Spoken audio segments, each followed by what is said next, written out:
Γεια σας μάγκες μου, καλώς ήρθατε στο κανάλι Sport Victory GR. Σε αυτό το κανάλι δίνουμε προγνωστικά. Θέλω να σας πω ότι τα προγνωστικά που δίνω είναι 100% μελετημένα, αλλά δεν μπορούμε να είμαστε ποτέ 100% σίγουροι, διότι έχουμε δει μεγάλες ανατροπές στο ποδόσφαιρο και γι' αυτό ξεκαθαρίζω τη θέση μου ότι ποτέ δεν μπορεί να είσαι σίγουρος για τίποτα. Θέλω πριν ξεκινήσω να πω ότι θέλω τη στήριξή σας, να κάνετε μια εγγραφή, ένα like και θέλω να μου γράψετε και ένα σχόλιο. Επίσης θα έρθουν νέα βίντεο με προγνωστικά και σε Ισπανία και σε Γερμανία και σε Ιταλία. Θα δίνω λοιπόν προγνωστικά και για εκεί. Θέλω τη στήριξή σας και να πω πριν ξεκινήσουμε ότι παίξτε υπεύθυνα και ότι μπορεί και να κερδίσεις, μπορεί και να χάσεις. Πρέπει να το καταλάβετε ότι τίποτα δεν είναι σίγουρο. Εμείς μπορούμε να θεωρούμε και τα πιο απλά παιχνίδια ότι είναι σίγουρα, αλλά ποτέ δεν μπορούμε να είμαστε σίγουροι. Πάμε λοιπόν στα προγνωστικά μας. Ξεκινάμε λοιπόν με ένα εύκολο παιχνίδι. Με Λαμία ΑΕΚ. Παίζει 10 Μαρτίου στις 5 η ώρα. Θα σας πω γιατί δεν επιλέγω διπλό. Μπορεί να έχουμε μια ΑΕΚ φοβερή. Μια ΑΕΚ η οποία έχει απογειωθεί τελευταία. Η ψυχολογία της όμως δεν θα λέγαμε ότι είναι και τόσο καλή μετά την ήττα με τον Άρη που δεν μπορούσε να πάρει τους βαθμούς. Κάπου δείχνουμε να έχει πρόβλημα. Ίσως λίγο τώρα έχουν αποσυντονιστεί οι παίχτες. Εγώ θα σας έλεγα να πάτε σε μια επιλογή του over 1,5 ή over 2,5. Κατά προτίμηση over 1,5, γιατί έχουμε δει πολλές φορές να σπάνε, έτσι. Οπότε το over 2,5, εντάξει, άμα είσαι τολμηρός δε φίλε, επιλέγεις over 2,5. Για μένα τα over βάλτε τα σκέτα. Τώρα αν είστε πολύ φανατικοί και πιστεύετε ότι θα νικήσει η ΑΕΚ, βάλτε και ΑΕΚ. Αλλά η ΑΕΚ, ξαναλέω, όταν παίζει έξω πολλές φορές έχει κάνει βλακίες. Δεν παίρνει όλα τα παιχνίδια, έτσι. Βέβαια άμα πάτε στα 20 τελευταία παιχνίδια και δείτε, 18 νίκες έχει η ΑΕΚ, 2 ισοπαλίες τα στατιστικά, έτσι. Οπότε καλό είναι να βάλετε ένα over 1,5 σε συνδυασμό με νίκη ΑΕΚ και over 1,5 ή νίκη ΑΕΚ και over 2,5, θα σας μεγαλώσει την απόδοση. Αλλά εγώ δεν θα δώσω ΑΕΚ, γιατί βλέπουμε ότι έχει θέματα. Απ' την άλλη η Λαμία έχει πιο πολλά θέματα. Είδαμε στα τελευταία της παιχνίδια ότι έχει 3 συνεχόμενες ήττες και το είδαμε με ΠΑΟΚ, έφαγε 2 γκολάκια στο γήπεδό της, αλλά προσέξτε, κράτησε άμυνα, δεν έφαγε 5, έφαγε 2. Στο γήπεδο του Ατρόμητου είχε χάσει με 3-1 και όταν είχε παίξει με την ΑΕΚ στο γήπεδο της 24 Δευτέρου, το σκόρ ήταν 1-3. Οπότε καταλαβαίνουμε ότι σκόραρε η Λαμία, προσέξτε, σκόραρε. Οπότε ποτέ δεν ξέρεις τι μπορεί να συμβεί. Μπορεί να δείτε και καμία ισοπαλία. Γι' αυτό είπα πριν εγώ καλύτερα over 1,5 over 2,5. Θέλω να πάμε τώρα στο derby, το μεγάλο derby, το οποίο συζητήθηκε πάρα πολύ.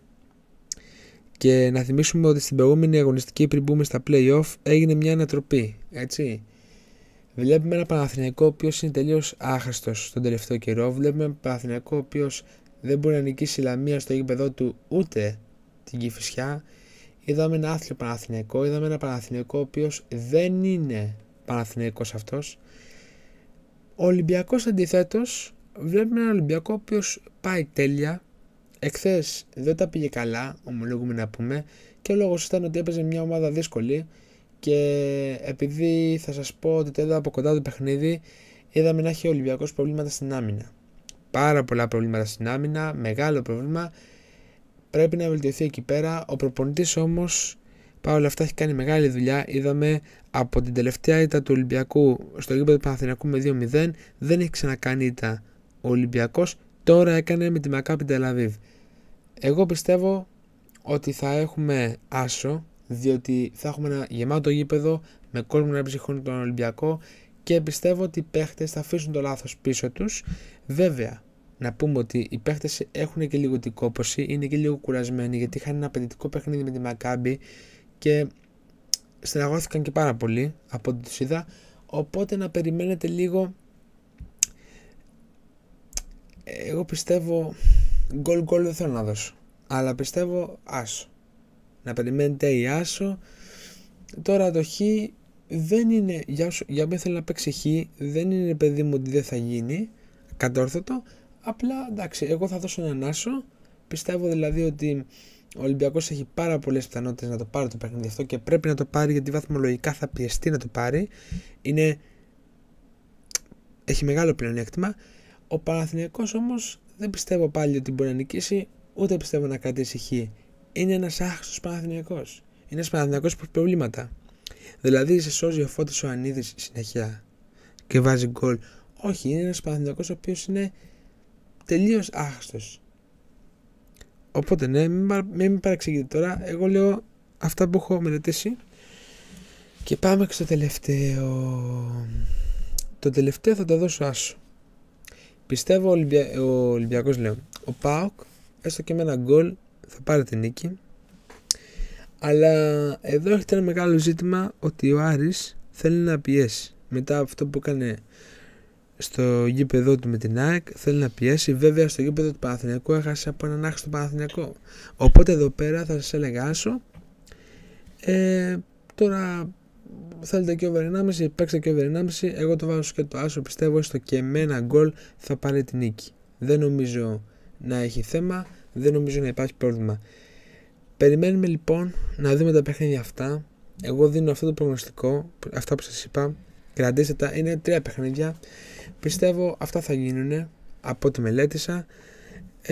Τώρα άμα δούμε καμία ανατροπή, τι να σας πω. Πάντως όσον αφορά και για το τελευταίο παιχνίδι, επειδή θέλω να το ξεκαθαρίσω αυτό, βλέπουμε ότι υπάρχει μια μεγάλη κόντρα. Ο Άρης έχει νικήσει 7 πρώτου το ΠΑΟΚ στο γήπεδό του. Ήταν η ήττα η οποία ο ΠΑΟΚ εκεί λύγησε, έτσι, και το είχαν παίξει όλοι διπλό και τελικά είδα ένα άλλο πράγμα. Ο ΠΑΟΚ σας ξεγέλασε στην αρχή. Θέλω να πω ότι λέγατε όλοι ότι μπορεί να πάρει το πρωτάθλημα, μπορεί. Βλέπουμε τώρα όμως κάτι αντίθετο. Βλέπουμε ότι ο ΠΑΟΚ αρχίζει και πέφτει. Μπορεί να ανοίξει και να πήρε την νίκη με τη Λαμία και να πήρε τους βαθμούς αυτούς, αλλά αρχίζει και πέφτει. Έτσι. Τώρα και ο ΠΑΟΚ δεν έχει ψυχολογία, θα λέγα, μεγάλη μετά αυτό που έγινε στο γήπεδο της Δυναμό. Έτσι. Γιατί και αυτό με τους Κροάτες ήταν μεγάλο πλήγμα για το ΠΑΟΚ. Πήγαν εκεί με ψυχολογία, τελικά δεν τους βγήκε. Οπότε δεν ξέρουμε και εκεί τι θα γίνει την άλλη εβδομάδα που παίζουν. Πάντως τώρα με τον Άρη, εγώ πιστεύω ότι σίγουρα μπορεί να πάρει τους βαθμούς. Έχουν δυνατότητες οι παίχτες. Ξαναλέω κάτι τελευταίο. Παίζετε με δική σας ευθύνη. Εγώ τα μελέτησα, σας τα αιτιολόγησα. Και να ξέρετε ένα πράγμα. Όταν ένα γήπεδο που παίζει με οπαδούς μέσα, η ομάδα του παίρνει μεγάλη δύναμη. Έτσι. Δηλαδή τώρα, ο ΠΑΟΚ θα πάρει ψυχολογία που παίζει στο γήπεδο του. Σίγουρα είναι φαβορί για την νίκη. Ο Ολυμπιακός είναι φαβορί για την νίκη με τον Παναθηναϊκό, γιατί παίζει στο γήπεδο του, μπορεί να μην έχει ψυχολογία, αλλά ο Παναθηναϊκός είναι άχρηστος. Άρα είναι φαβορί. Και πάμε και στο Λαμία. Εντάξει, η Λαμία μπορεί να μην είναι φαβορί για την νίκη, αλλά ποτέ δεν ξέρεις όταν έχεις κόσμο μέσα και σε ψυχώνει, και άμα δεν παίξει καλά η άμυνα της ΑΕΚ οτιδήποτε, σίγουρα θα φας γκολ. Και να θυμίσω κάτι τελευταίο για την ΑΕΚ, έφαγε 2 γκολ από το Πας Γιάννηνα. Οπότε ποτέ μη λες ποτέ εσύ που πιστεύεις γιατί δεν το έδωσα διπλό. Δεν το έδωσα διπλό γιατί κάτι ξέρω. Αυτά. Σας ευχαριστώ για την προβολή. Να είστε όλοι καλά. Και θέλω να μου κάνετε μια γραφούλα, ένα σχολιάκι έτσι, και να μου πείτε τι άλλο θα θέλετε να δώσω προγνωστικό. Να είστε καλά. Ευχαριστώ. Καλή συνέχεια.